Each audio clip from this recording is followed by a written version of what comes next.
Hello good morning students. अब ये special क्वाड्रिलैटरल्स को बढ़ाते हुए आगे क्वेश्चन नंबर 5th अभी हम लोग ले रहे हैं असाइनमेंट का। क्वेश्चन नंबर 5th में ABCD is a rhombus.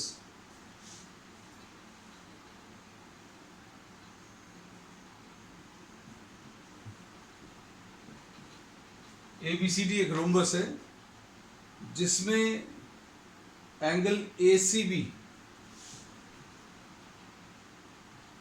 40 degrees दिया है।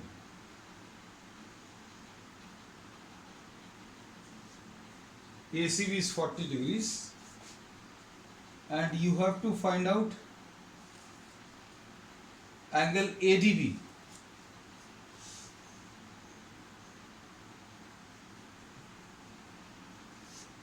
ADB ये कैलकुलेट करना है। अब इसमें अगर आप देखें तो बहुत सारे तरीके हैं आपको इसको कैलकुलेट करने के। अगर ये 40 डिग्रीज है तो ये वाला angle AD is parallel to BC, इसमें कोई दिक्कत नहीं होगी। AD पैरेलल टू BC है बेटा, AD पैरेलल टू BC और ये ट्रांसवर्सल है। हम अलग से ड्रॉ कर देते हैं ऐसे diagrams so that you are able to concentrate on what I am showing, what I am trying to show. तो ये और ये एंगल्स इक्वल होंगे। AD is parallel to BC है, so x will be equal to 40। ये x है, ये 40 है। इसका रीजन है ऑल्टरनेट एंगल्स, ये ऑल्टरनेट है और ये 90 डिग्रीज होगा। 90 डिग्रीज क्यों होगा? क्योंकि diagonals of a rhombus bisect each other at 90 degrees है ना। तो ये वाला पार्ट अभी हम लोग बोलेंगे ये x है, ये 90 है, सपोज ये y आपको निकालना है। तो अब हम लोग क्या बोलेंगे, ट्राइंगल AOD में तीनों एंगल्स का addition x plus 90 plus y, ये तीन एंगल्स हैं x प्लस 90 प्लस y, तीनों मिलाकर 180 आएगा। अब इसमें देखो x की वैल्यू 40 मालूम है, 40 plus 90 plus y is equal to 180, तो y निकाल लो। इसमें y की वैल्यू इसमें 180 माइनस 130 जो कि कितना 50 डिग्रीज आ जाएगा। ठीक है, that's all in this problem. ठीक, अब इसका 6 वाला प्रॉब्लम, दो डाउट्स थे असाइनमेंट में, तो दोनों डाउट्स अभी हम लोग डिस्कस कर लेना है। क्वेश्चन नंबर 6 देखो। क्वेश्चन नंबर 6 में क्या दिया, if the diagonals of a rhombus are 12 and 6 find the length. ये तो होना चाहिए बेटा, चलो क्या ठीक है। Diagonals of a rhombus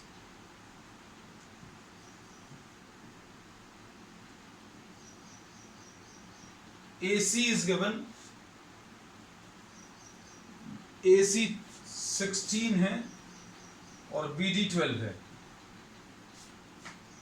AC और BD दिए हुए हैं। अब हम ये रब कर दे रहे हैं क्योंकि ये हो क्या होगा,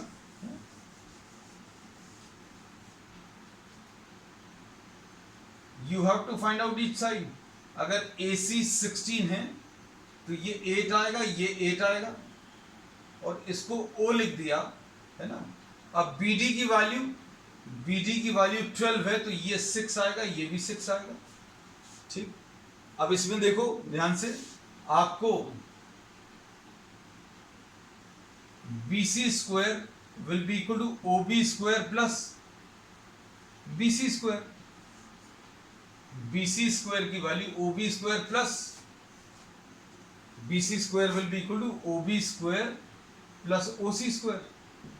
अब OB स्क्वायर यानी 6 स्क्वायर और OC स्क्वायर यानी 8 स्क्वायर, तो ये 36 प्लस 64 यानी कि ये 100 आ जाएगा, है ना। तो ये BC स्क्वायर की वैल्यू 100 आ गई। इससे BC की वैल्यू बेटा कितनी, अगर BC ये पाइथागोरस थ्योरम यूज किया है किस वाले ट्राइंगल में, ट्राइंगल BOC, इस वाले ट्राइंगल में। अब हम इसको शेड भी कर दे रहे हैं। ट्राइंगल BOC में पाइथागोरस थ्योरम यूज किया और पाइथागोरस थ्योरम से क्या बोल सकते हैं, हाइपोटेन्यूज का square will be equal to OB square plus OC square. ये लिखा हुआ, वैल्यूज रखी, सॉल्व करने और BC की वैल्यू 10 आ गई। ठीक है, दैट्स ऑल। अब इसका लास्ट सेक्शन अभी हम लोग स्टार्ट कर रहे हैं इस चैप्टर का, एंड दैट इज रेक्टेंगल्स।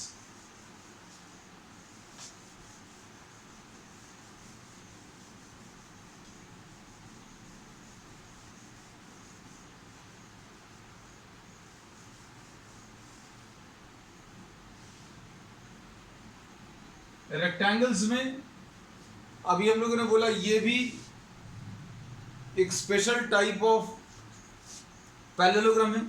ये सारे फिगर्स जो अभी हम लोग डिफाइन कर रहे हैं ये किसकी मदद से, पैरेललोग्राम की मदद से डिफाइन कर रहे हैं। और पैरेललोग्राम में अभी हम लोगों ने क्या बोला, एक ऐसा पैरेललोग्राम है जिसका एक एंगल 90 डिग्रीज है, ठीक है, और एक एंगल अगर 90 है तो बाकी के एंगल्स भी इसके 90 आ जाएंगे। This is a parallelogram, this is given.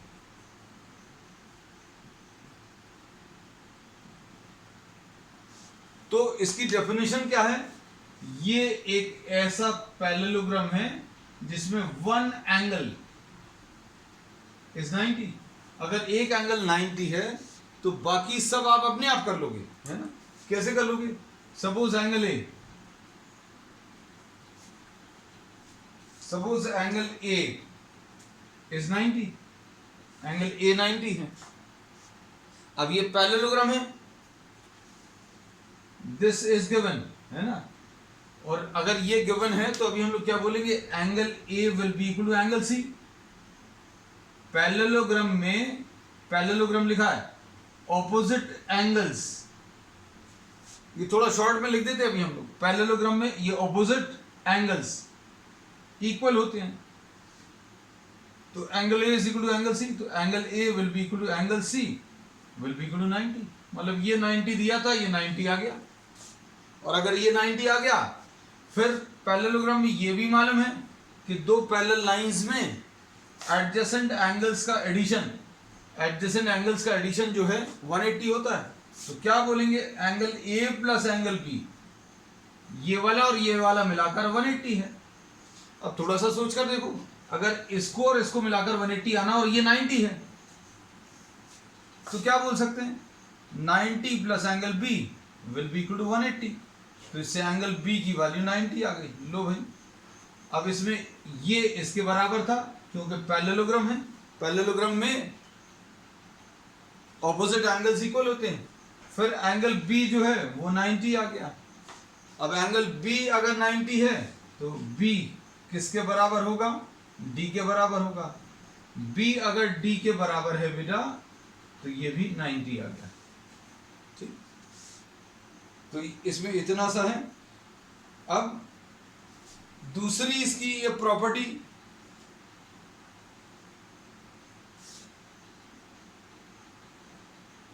एक तो प्रॉपर्टी ये हो गई क्या कि all the four angles are 90 degrees, ठीक है। फिर उसके बाद इसके ऑपोजिट साइड्स इक्वल होते हैं, वो तो पैरेललोग्राम से मिल गया। फिर इसमें एक नई प्रॉपर्टी जो है वो ये है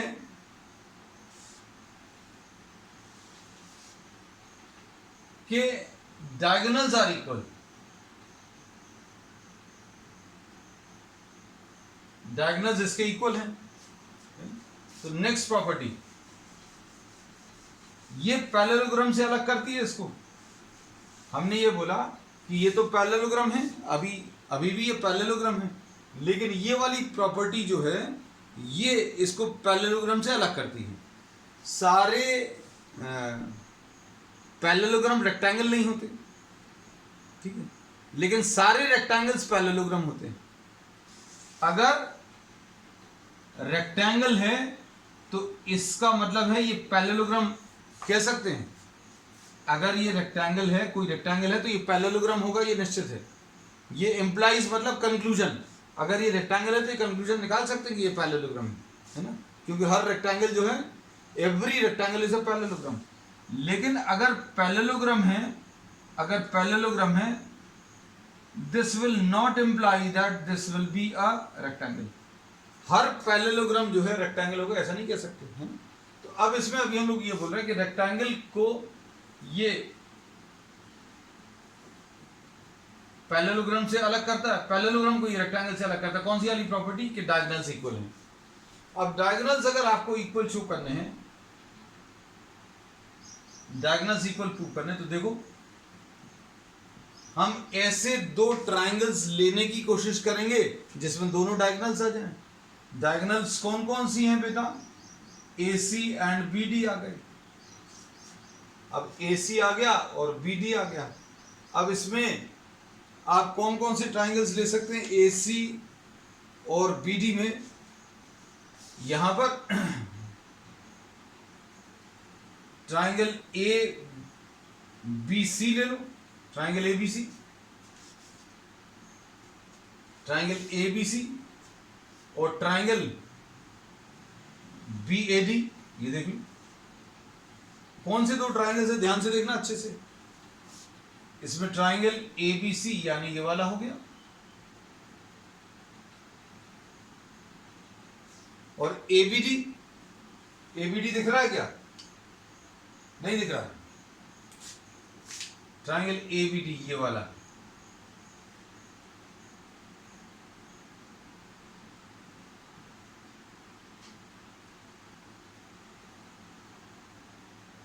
इसकी शेडिंग अभी हम ऐसी कर दे रहे हैं।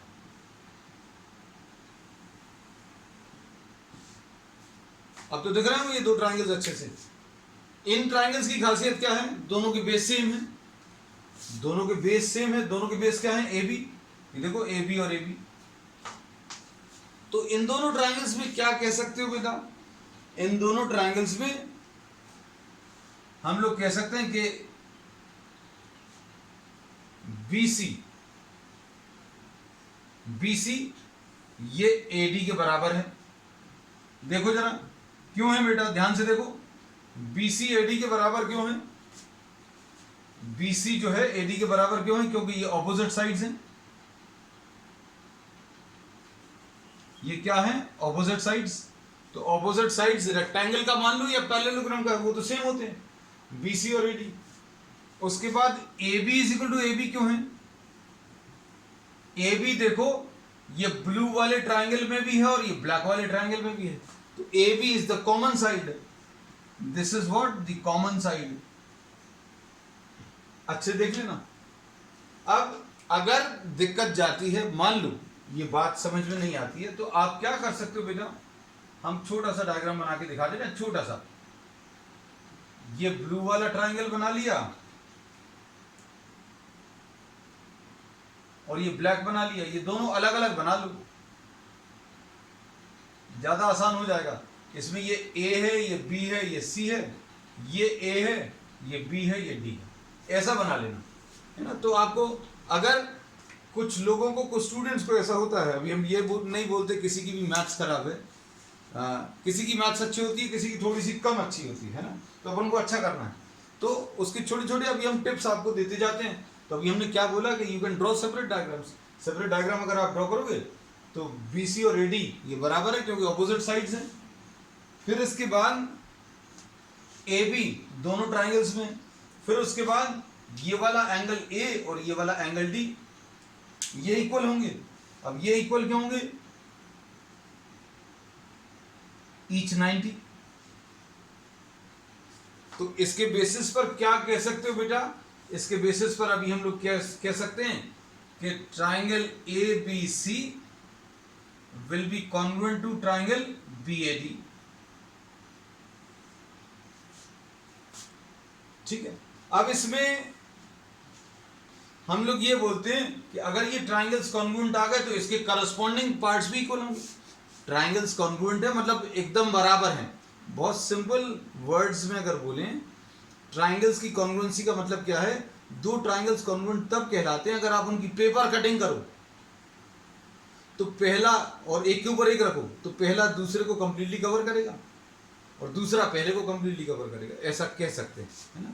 मतलब अगर आपने इसकी और इसकी पेपर कटिंग करी, ये देखो दो पेपर कटिंग, आप इसको टर्न करके ऐसा इसके ऊपर रख दो तो इसको कंप्लीटली कवर कर देगा, है ना। मतलब कंप्लीटली बराबर होंगे और corresponding parts of congruent triangles बराबर होंगे। Corresponding parts of congruent triangles का मतलब क्या है? AC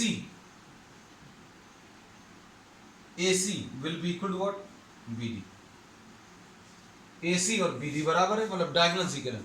तो ये एक प्रॉपर्टी ऐसी है जो पैरेललोग्राम्स को, सॉरी रेक्टेंगल्स को पैरेललोग्राम से अलग करती है ना। क्या कि इसके डायगोनल्स जो हैं वो इक्वल लेंथ के आते हैं। ठीक है। अब हम लोग नेक्स्ट, ये दो चीजें अभी हम लोगों ने बताई। अब नेक्स्ट जो अभी हम लोग डिस्कस कर रहे हैं वो स्क्वायर। अब स्क्वायर जो है, अभी हम लोग क्या बोलेंगे, this is a special type of rectangle, एक ऐसा रेक्टेंगल जिसके एडजेसेंट साइड्स इक्वल हैं।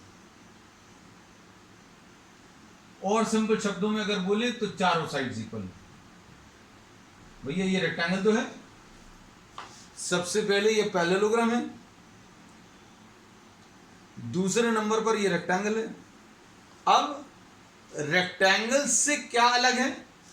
रेक्टेंगल से ये अलग है कि इसके जो हैं दोनों एडजेसेंट साइड जो हैं वो इक्वल होंगे, मतलब चारों साइड्स इक्वल आएंगे। तो सारे स्क्वायर को रेक्टेंगल बोल सकते हैं। Every square is a rectangle, लेकिन every rectangle is not a square. क्यों? क्योंकि रेक्टेंगल कुछ ऐसा फिगर होगा, इसमें ये और ये बराबर नहीं है। लेकिन स्क्वायर में अभी हम लोग कह सकते हैं कि ये और ये बराबर हैं। अगर ये दोनों बराबर हैं, ये इसके बराबर होता है और ये इसके बराबर होता है, तो चारों साइड्स बराबर होंगे। All four sides are equal. ठीक है बेटा, अब अच्छे समझना। इसमें एक और चीज क्या बोलते हैं,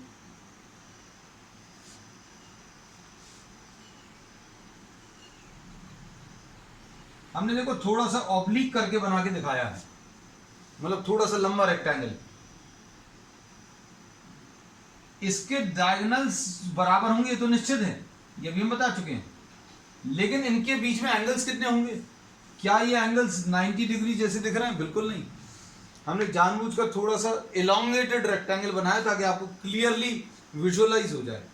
मान लो आपको प्रॉपर्टी में कंफ्यूजन होता है तो आप बनाकर देख लेना। एग्जामिनेशन में आप रफ में कहीं पर, अगर कहीं पर किसी चीज में कंफ्यूजन हो जाए, यू कैन ड्रॉ रेक्टेंगल, तो पता चल जाएगा कि डायगोनल्स के, सॉरी रेक्टेंगल के जो डायगोनल्स हैं, रेक्टेंगल के डायगोनल्स के बीच में एंगल 90 डिग्री नहीं होता। लेकिन इधर देखो,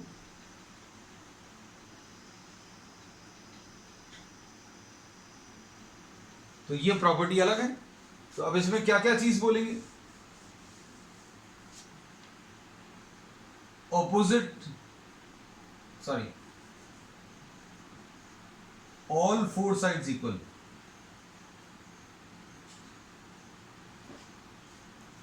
all the four sides are equal, ठीक है। And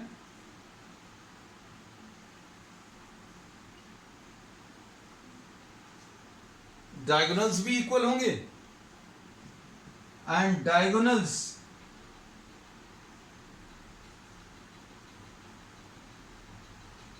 bisect at 90 degrees. ठीक है, क्लियर हो गया? अब देखो,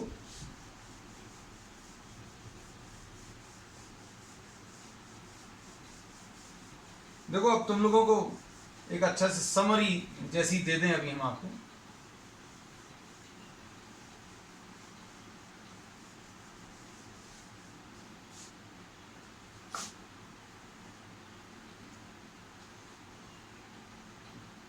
पैरेललोग्राम,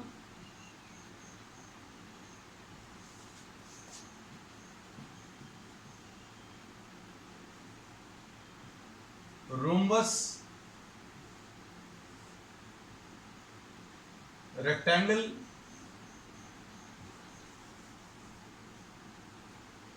और ये square.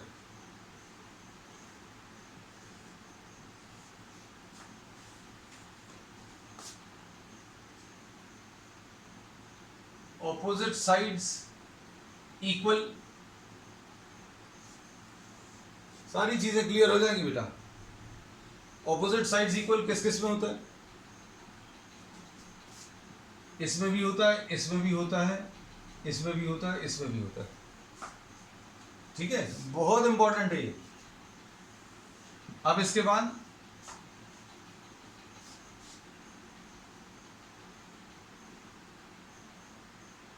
Adjacent sides equal. Adjacent मतलब आजू बाजू वाले, इसमें नहीं होता, रोम्बस में होता है, इसमें नहीं होता, इसमें होता है। एडजेसेंट समझते हैं ना? एडजेसेंट मतलब ये दोनों एडजेसेंट हैं, तो एडजेसेंट साइड्स जो हैं किस में इक्वल होते हैं? स्क्वायर में और रोम्बस में। फिर उसके बाद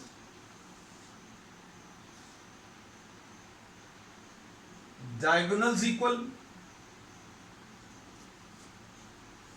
इसमें नहीं होते, इसमें भी नहीं होते, रेक्टेंगल में होते हैं, स्क्वायर में भी होते हैं।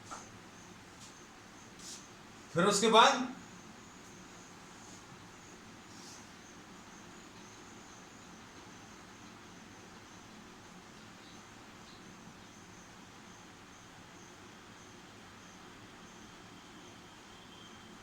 डायगोनल्स बाइसेक्ट ईच अदर, तो डायगोनल्स बाइसेक्ट ईच अदर सभी में होता है, ठीक। फिर diagonals intersect at 90,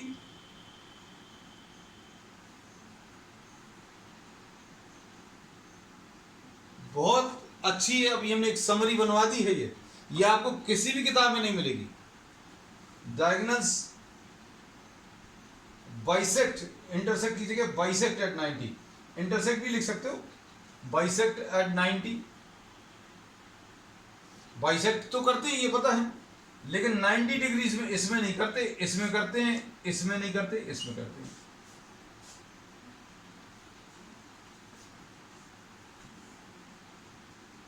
opposite angles equal,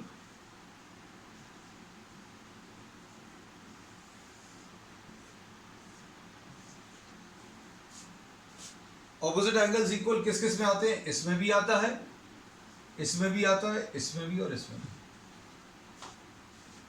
ठीक है। तो ये सारी जितनी भी प्रॉपर्टीज हैं ये अभी हमने बता दी।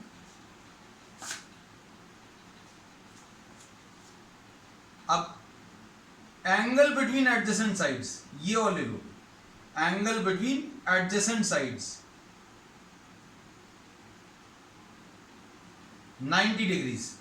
Angle between adjacent sides 90 degrees किस में होता है?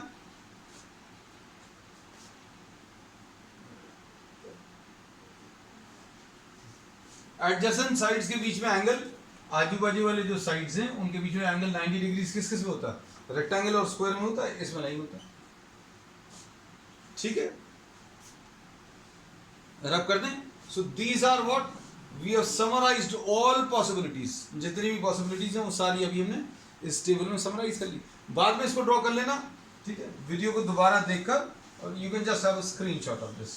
तो अभी हम बार बार यही कहते हैं कि आप चीजों को समझ लें, कॉपी करने के चक्कर में रहेंगे तो हो सकता है कुछ चीज समझना चूक जाए, है ना। अब इसके बाद we have discussed nearly all the properties.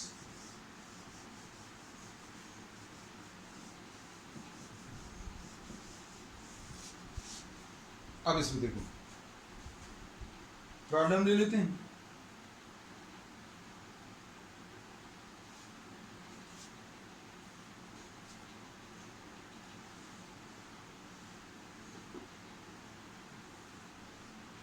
अब इसमें एक रेक्टेंगल दिया है और इस रेक्टेंगल का नाम जो है रेंट, RENT है। डायगोनल्स ऊपर इंटरसेक्ट कर रहे हैं, diagonals are intersecting at O, बहुत क्लियर है ये। OR की वैल्यू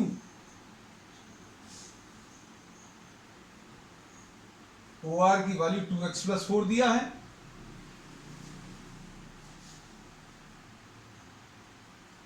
और OT की वैल्यू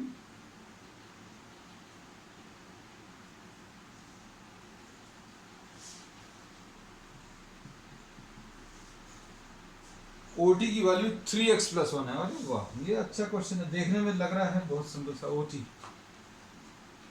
OR और OT दिए हैं। अब चूंकि ये रेक्टेंगल है तो रेक्टेंगल की अभी हम लोगों को प्रॉपर्टी मालूम है बेटा। क्या प्रॉपर्टी मालूम है? कि इसके जो डायगोनल्स हैं वो इक्वल होंगे, डायगोनल्स इक्वल हैं।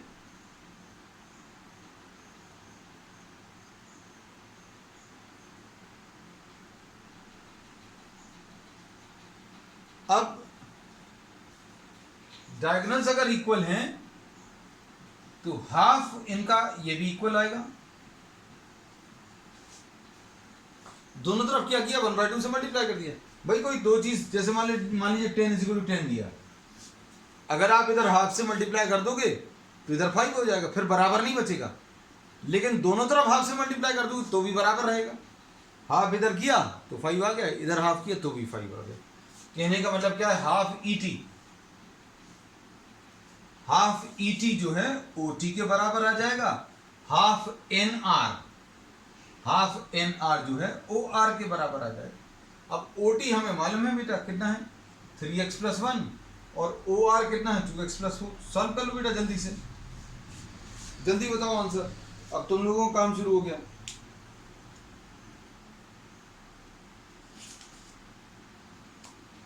बहुत ज्यादा टफ नहीं है इसमें क्वेश्चंस, है ना, सो problems will be very easy.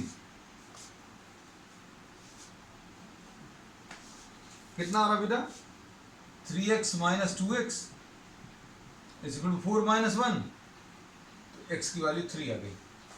ऐसा कुछ आ गया, ओके कुछ आ गया, x = 3। ओके, अब इसके बाद नेक्स्ट है, अब मोस्टली जो असाइनमेंट में क्वेश्चंस मिलेंगे वो सारे लगभग रेक्टेंगल्स और स्क्वायर्स, कुछ हो सकता है ट्रेपीजियम के भी हो। ओके हमेशा, the diagonals of a rectangle ABCD meet at O।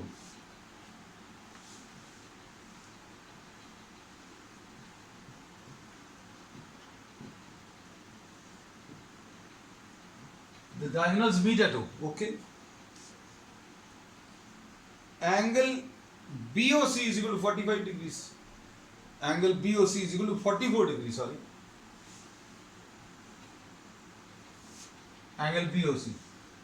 देख लो बेटा, BOC is 44. Find OAG. OAD आपको कैलकुलेट करना। सपोज इसको अभी हम लोग x लिख दे रहे हैं। Suppose we are writing this as x। अब इसमें कैसे सॉल्व करेंगे,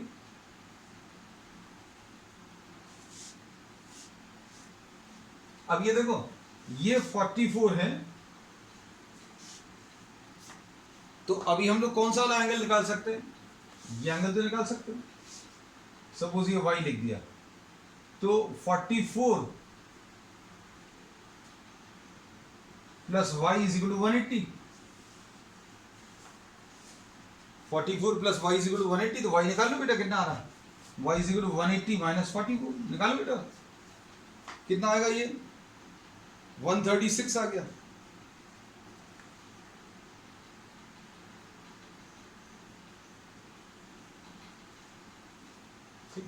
अब हम लोगों को जो एंगल कैलकुलेट करना है वो कौन सा, we have to calculate angle x। अब ये अगर आ गया है, ध्यान से देखना बेटा, इसको सपोज z लिख लें और इसको u लिख लें, इसमें कोई दिक्कत तो नहीं है, नाम दे दिए। अब z और u के बारे में क्या कह सकते हैं, देखो ये जो पहला अभी हम लोगों ने क्वेश्चन किया था उसके बेसिस पर सुनना, इसमें AC और BD बराबर हैं, इसमें कोई दिक्कत नहीं होगी, AC और BD बराबर हैं। फिर हाफ AC = हाफ BD, इसमें भी कोई दिक्कत नहीं होगी, हाफ से मल्टीप्लाई कर दिया। डायगोनल्स इक्वल होते हैं रेक्टेंगल में, ये याद रखना। हाफ AC का मतलब क्या है, हाफ AC का मतलब AO है, हाफ BD का मतलब BO है। अब AO और BO बराबर आ गए। अब इसमें इतने ट्रायंगल में देखना, कौन से वाले ट्रायंगल में बेटा, इस नीचे वाले ट्रायंगल में, ये अलग से बना देते हैं हम इसलिए ताकि आपको कुछ और ना दिखे। अब OA और BO ये बराबर हैं, ये दोनों अगर बराबर है तो ये एंगल्स भी बराबर होंगे। अगर दो साइड्स इक्वल हैं तो ये आइसोसेलेस ट्रायंगल हो जाएगा। कोई दो साइड्स अगर किसी ट्रायंगल के बराबर हैं तो ये आइसोसेलेस है, और आइसोसेलेस अगर है तो इसके सामने वाला एंगल और इसके सामने वाला ये एंगल, ये दोनों बराबर होंगे। मतलब क्या कह सकते हैं बेटा, z will be equal to u, z और u बराबर होंगे और ये वाला y है। अब क्या कह सकते हो आप, y plus z plus u is equal to 180, इसमें कोई दिक्कत तो नहीं है। y plus z plus u, क्योंकि ये तीन एंगल्स हैं, एक दो और एक तीन एंगल्स हैं ट्राइंगल के तीनों एंगल्स का एडिशन 180 आता है, कोई दिक्कत नहीं। y हो गया, अब उसके बाद u हो गया प्लस u हो गया, z लिख दे रहे बेटा, z लिख दिया, u की जगह भी z लिख दिया इज इक्वल टू 180, u की जगह z लिख लिया। y मालूम है, y कितना निकाला था बेटा अपन ने 136, तो 2z is equal to 180 minus 136। अच्छा क्वेश्चन था ये। 180 माइनस 136 बेटा कितना आएगा, 44 आ जाएगा। तो 2z इज इक्वल टू 44, 2 को थोड़ा सा अच्छा सा बना दें अभी हम, 2z इज इक्वल टू 44, मतलब z की वैल्यू 22 आ गई। अब z 22 आ गया, अब इसके बाद का पार्ट तुम लोगों को बन जाएगा। ओके, अब z अगर 22 है बेटा, तो x प्लस जेड 90 होगा। क्यों? क्योंकि ये रेक्टेंगल का एंगल है ना। अब z की वैल्यू 22 है, तो x की वैल्यू कितनी आ जाएगी बेटा, निकाल सकते हैं, 90 माइनस 22, 90 माइनस 22 यानी 68 आ जाएगा। ठीक है, चलिए, that's all for today. We will continue with the doubts of this chapter on the next term, and if we are able to complete the doubts on time, then we'll be starting a new chapter. That's all.